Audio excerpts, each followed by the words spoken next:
ನಮಸ್ಕಾರ ಸ್ನೇಹಿತರೆ, welcome back to tech facts Kannada ಚಾನಲ್ಗೆ. ನಾನು ನಿಮ್ಮ ಮಂಜುನಾಥ್ ಶೆಟ್ಟಿ.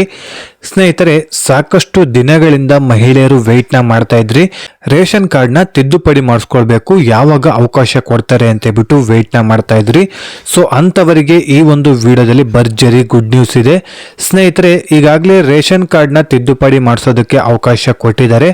ಯಾವ ತಿದ್ದುಪಡಿನ ಮಾಡಿಸ್ಕೊಳ್ಬೋದು ಈಗ ಸದ್ಯದ ಮಟ್ಟಿಗೆ ಅಂತ ಈ ಒಂದು ವಿಡಿಯೋದಲ್ಲಿ ನಿಮಗೆ ಕಂಪ್ಲೀಟ್ ಆದಂಥ ಮಾಹಿತಿನ ತಿಳಿಸಿಕೊಡುವಂಥ ಪ್ರಯತ್ನ ಮಾಡ್ತೀನಿ. ವಿಡಿಯೋನ ಎಲ್ಲೂ ಕೂಡ ಸ್ಕಿಪ್ ಮಾಡದೆ ಕೊನೆ ತನಕ ನೋಡೋದಕ್ಕೆ ಟ್ರೈ ಮಾಡಿ. ನೀವಿನ್ನೂ ಯಾರ್ಯಾರು ಹೊಸಬರು ನನ್ನ ಚಾನಲ್ನ ಸಬ್ಸ್ಕ್ರೈಬ್ ಮಾಡದೆ ಈ ಒಂದು ವಿಡಿಯೋನ ನೋಡ್ತಾ ಇರೋ, ಪ್ಲೀಸ್ ಸಬ್ಸ್ಕ್ರೈಬ್ ಮಾಡಿ, ಪಕ್ಕದಲ್ಲಿರುವಂಥ ಬೆಲ್ ಐಕಾನ್ನ ಪ್ರೆಸ್ ಮಾಡಿ. ಸ್ನೇಹಿತರೆ, ನೀವು ಸಬ್ಸ್ಕ್ರೈಬ್ ಮಾಡಿ ನನಗೆ ಸಪೋರ್ಟ್ ಮಾಡೋದ್ರಿಂದ ಇದೇ ರೀತಿಯಾದಂಥ ಒಳ್ಳೊಳ್ಳೆ ಕಂಟೆಂಟ್ ಇರುವಂಥ ವಿಡಿಯೋಗಳನ್ನು ನಿಮ್ಮ ಮುಂದೆ ತರಲಿಕ್ಕೆ ನನಗೆ ಪ್ರೋತ್ಸಾಹ ಸಿಗುತ್ತೆ. ಸ್ನೇಹಿತರೆ, ಎಲ್ರಿಗೂ ಕೂಡ ಸಪೋರ್ಟ್ ಮಾಡ್ತೀರಾ, ಅದೇ ರೀತಿಯಾಗಿ ನನಗೂ ಕೂಡ ಸಪೋರ್ಟ್ ಮಾಡಿ ಅಂತ ನಿಮ್ಮ ಹತ್ರ ಕೇಳ್ಕೊಳ್ತಾ, ಇದುವರೆಗೂ ಯಾರ್ಯಾರು ನನ್ನ ಚಾನಲ್ನ ಸಬ್ಸ್ಕ್ರೈಬ್ ಮಾಡಿ ನನಗೆ ಸಪೋರ್ಟ್ ಮಾಡ್ತಾ ಬಂದಿದ್ದೀರೋ ಅವರೆಲ್ಲರಿಗೂ ಕೂಡ ತುಂಬಾನೇ ಥ್ಯಾಂಕ್ಸ್. ಈ ಒಂದು ವಿಡಿಯೋ ನಿಮಗೆ ಇಷ್ಟ ಆಗ್ತಾ ಇದ್ರೆ ಲೈಕ್ ಮಾಡಿ, ಸಾಧ್ಯವಾದಷ್ಟು ನಿಮ್ಮ ಸ್ನೇಹಿತರಿಗೆ ಈ ವಿಡಿಯೋನ ಶೇರ್ ಮಾಡಿ, ಅವರಿಗೂ ಕೂಡ ಒಂದಿಷ್ಟು ಈ ವಿಡಿಯೋದಿಂದ ಉಪಯೋಗನ ಪಡ್ಕೊಳ್ಳಿ ಅಂತ ಹೇಳ್ತಾ ವಿಡಿಯೋನ ಶುರು ಮಾಡೋಣ ಬನ್ನಿ. ಸ್ನೇಹಿತರೆ, ಸಾಕಷ್ಟು ದಿನಗಳಿಂದ ಮಹಿಳೆಯರು ವೆಯ್ಟ್ನ ಮಾಡ್ತಾ ಇದ್ರಿ. ರೇಷನ್ ಕಾರ್ಡ್ನ ತಿದ್ದುಪಡಿ ಮಾಡಿಸೋದು ಯಾವಾಗ ಈ ಒಂದು ತಿದ್ದುಪಡಿಗೆ ಸರ್ಕಾರದ ಕಡೆಯಿಂದ ಅವಕಾಶ ಕೊಡ್ತಾರೆ, ಜೊತೆಗೆ ಏನೇನಕ್ಕೋಸ್ಕರ ಅವಕಾಶ ಕೊಡ್ತಾರೆ, ಯಾವ್ದಾವ್ದನ್ನ ತಿದ್ದುಪಡಿ ಮಾಡಿಸ್ಕೊಳ್ಬಹುದು ಅಂತ ಕೂಡ ಈ ವಿಡಿಯೋದಲ್ಲಿ ಕಂಪ್ಲೀಟ್ ಆದಂತ ಮಾಹಿತಿನ ತಿಳಿಸ್ಕೊಡ್ತೀನಿ. ಜೊತೆಗೆ ಎಲ್ಲಿ ಹೋಗಿ ತಿದ್ದುಪಡಿನ ಮಾಡಿಸ್ಕೊಂಡು ಬರೋದು ಅಂತ ಕೂಡ ತಿಳಿಸ್ಕೊಡ್ತೀನಿ ಸ್ನೇಹಿತರೆ. ಈಗಾಗಲೇ ಸರ್ಕಾರದ ಕಡೆಯಿಂದ ರೇಷನ್ ಕಾರ್ಡ್ನ ತಿದ್ದುಪಡಿಗೆ ಅವಕಾಶ ಕೊಟ್ಟಿದ್ದಾರೆ. ಸೊ ಅದರಲ್ಲಿ ಏನೇನು ತಿದ್ದುಪಡಿಗೆ ಅವಕಾಶ ಕೊಟ್ಟಿದ್ದಾರೆ ಅಂತ ಮೊದಲನೇದಾಗಿ ತಿಳ್ಕೊಳ್ಳೋಣ ಸ್ನೇಹಿತರೆ. ಈಗಾಗಲೇ ಹೊಸದಾಗಿ ಯಾರಾದರೂ ಹೆಸರನ್ನ ಸೇರ್ಪಡೆ ಮಾಡ್ಬೇಕಂತ ಹೇಳಿದ್ರೆ, ಒಂದು ಮಗು ಹುಟ್ಟಿದೆ, ಆ ಒಂದು ಮಗುನ ಆ್ಯಡ್ ಮಾಡಬೇಕು BPL ರೇಷನ್ ಕಾರ್ಡಿಗೆ ಅಂತ ಹೇಳಿದ್ರೆ, ಅದನ್ನು ಕೂಡ ಇವಾಗ ಹೆಸರನ್ನ ಸೇರ್ಪಡೆ ಮಾಡೋದಕ್ಕೂ ಕೂಡ ಅವಕಾಶ ಕೊಟ್ಟಿದ್ದಾರೆ ಸ್ನೇಹಿತರೆ. ಅದರ ಜೊತೆಗೇನೆ ಹೆಸರನ್ನ ತಿದ್ದುಪಡಿ ಮಾಡೋದಕ್ಕೂ ಕೂಡ ಅವಕಾಶ ಕೊಟ್ಟಿದ್ದಾರೆ. ನಿಮ್ಮ ಹೆಸರಲ್ಲಿ ಆಗಿರ್ಬೋದು, ಇನ್ಶಿಯಲ್ ಆಗಿರ್ಬೋದು, ಏನಾದರೂ ಹೆಚ್ಚು ಕಡಿಮೆ ಇದ್ರೆ, ಸರಿಯಾಗಿಲ್ಲ ಅಂತ ಹೇಳಿದ್ರೆ ಅದನ್ನು ಕೂಡ ಈಗ ತಿದ್ದುಪಡಿ ಮಾಡಿಸೋದಕ್ಕೆ ಅವಕಾಶ ಕೊಟ್ಟಿದ್ದಾರೆ. ಜೊತೆಗೆ ಹೆಸರು ತೆಗೆಯುವುದು ಕೂಡ ಅವಕಾಶ ಕೊಟ್ಟಿದ್ದಾರೆ.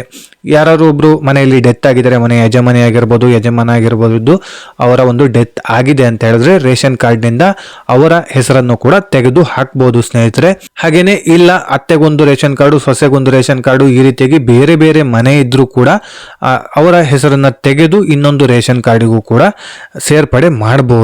ಹೆಸರನ್ನ ಸೇರ್ಪಡೆ ಮಾಡಬಹುದು. ಅದೇ ರೀತಿಯಾಗಿ ಫೋಟೋ ಕೂಡ ಬದಲಾವಣೆ ಮಾಡಬಹುದು ಸ್ನೇಹಿತರೆ. ಫೋಟೋದಲ್ಲಿ ಏನಾದರೂ ಚೇಂಜಸ್ ಇದ್ರೆ, ಹಳೆ ಫೋಟೋ ಆಗಿದೆ ಅದು ಇದು ಅಂತ ಹೇಳಿದ್ರು ಕೂಡ ಫೋಟೋನ ಕೂಡ ಬದಲಾವಣೆ ಮಾಡಬಹುದು. ಹಾಗೆ ಯಜಮಾನಿನ ಕೂಡ ಬದಲಾವಣೆ ಮಾಡಬಹುದು. ಈಗಾಗಲೇ ಹೇಳಿದಾಗೆ ಡೆತ್ ಆಗಿದ್ರೆ ಅದನ್ನು ತೆಗೆದು ಕೂಡ ಬೇರೆಯವರ ಹೆಸರನ್ನ ಆ್ಯಡ್ ಮಾಡಬಹುದು, ಇನ್ನೊಬ್ಬರ ಯಜಮಾನಿನ ಮಾಡ್ಕೊಳ್ಬಹುದು. ಅದೇ ರೀತಿಯಾಗಿ ನ್ಯಾಯಬೆಲೆ ಅಂಗಡಿ ಕೂಡ ಬದಲಾವಣೆ ಮಾಡಬಹುದು. ಇಲ್ಲ ನೀವು ಬೇರೆ ಅಡ್ರೆಸ್ಸಿಗೆ ಹೋಗಿದ್ದೀರಾ ಅಂತ ಹೇಳಿದ್ರೆ ಅಲ್ಲೂ ಕೂಡ ನ್ಯಾಯಬೆಲೆ ಅಂಗಡಿನೇ ಚೇಂಜಸ್ ಮಾಡ್ಕೊಳ್ಬಹುದು. ಅಲ್ಲಿ ಹತ್ತಿರದಲ್ಲಿ ಯಾವ ನ್ಯಾಯಬೆಲೆ ಅಂಗಡಿ ಇದೆಯೋ ಆ ನ್ಯಾಯಬೆಲೆ ಅಂಗಡಿಗೆ ನೀವು ಪ್ರತಿ ತಿಂಗಳು ರೇಷನ್ ತೆಗೆದುಕೊಂಡು ಬರೋದಕ್ಕೆ ಹೋಗೋ ರೀತಿ ಕೂಡ ಚೇಂಜಸ್ನ ಮಾಡ್ಕೊಳ್ಬಹುದು. ಜೊತೆಗೆ ವಿಳಾಸ ಕೂಡ ಬದಲಾವಣೆ ಮಾಡಬಹುದು.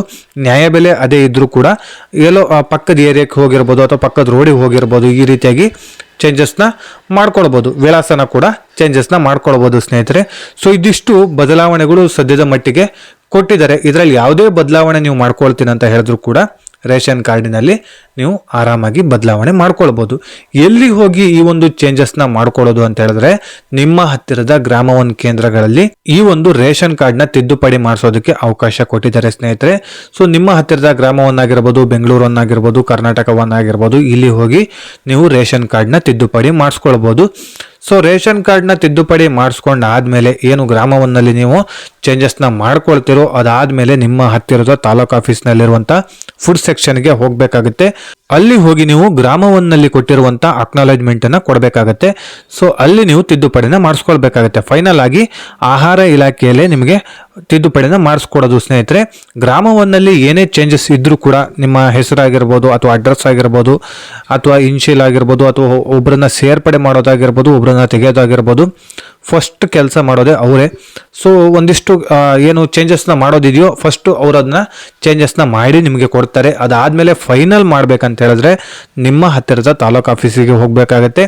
ತಾಲೂಕು ಆಫೀಸಿಗೆ ಹೋಗಿ ಅಲ್ಲಿ ಫುಡ್ ಸೆಕ್ಷನ್ ಇರುತ್ತೆ. ಆ ಒಂದು ಫುಡ್ ಸೆಕ್ಷನ್ಗೆ ಈ ಒಂದು ಅಕ್ನಾಲೆಡ್ಜ್ಮೆಂಟನ್ನು ಕೊಡಬೇಕಾಗುತ್ತೆ ಸ್ನೇಹಿತರೆ. ಎಲ್ಲಿ ಗ್ರಾಮವನ್ನು ಎಲ್ಲಿ ಕೊಟ್ಟಿರ್ತಾರಲ್ಲ ಆ ಒಂದು ಅಕ್ನಾಲೆಡ್ಜ್ಮೆಂಟನ್ನು ಕೊಡಬೇಕಾಗುತ್ತೆ. ಅಲ್ಲಿ ಕೊಟ್ಟು ನೀವು ಚೇಂಜಸ್ನ ಮಾಡ್ಕೊಳ್ಬೇಕಾಗುತ್ತೆ. ಫುಡ್ ಸೆಕ್ಷನಲ್ಲಿ ಫೈನಲ್ ಮಾಡಿ ಕೊಡ್ತಾರೆ. ಅದಾದಮೇಲೆ ನಿಮಗೆ ಹೊಸ ರೇಷನ್ ಕಾರ್ಡು ಬರುವಂಥದ್ದು ಸ್ನೇಹಿತರೆ.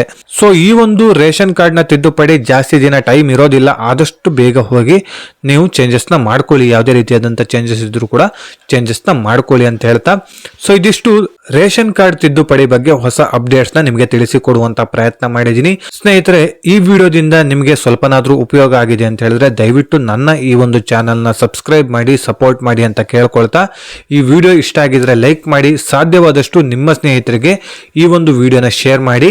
ಇದೇ ರೀತಿ ಇನ್ಫಾರ್ಮೇಟಿವ್ ವಿಡಿಯೋ ಒಂದಿಗೆ ನಾನು ಮುಂದಿನ ವಿಡಿಯೋದಲ್ಲಿ ಸಿಗ್ತೀನಿ. ಅಲ್ಲಿಯವರೆಗೂ ಧನ್ಯವಾದಗಳು.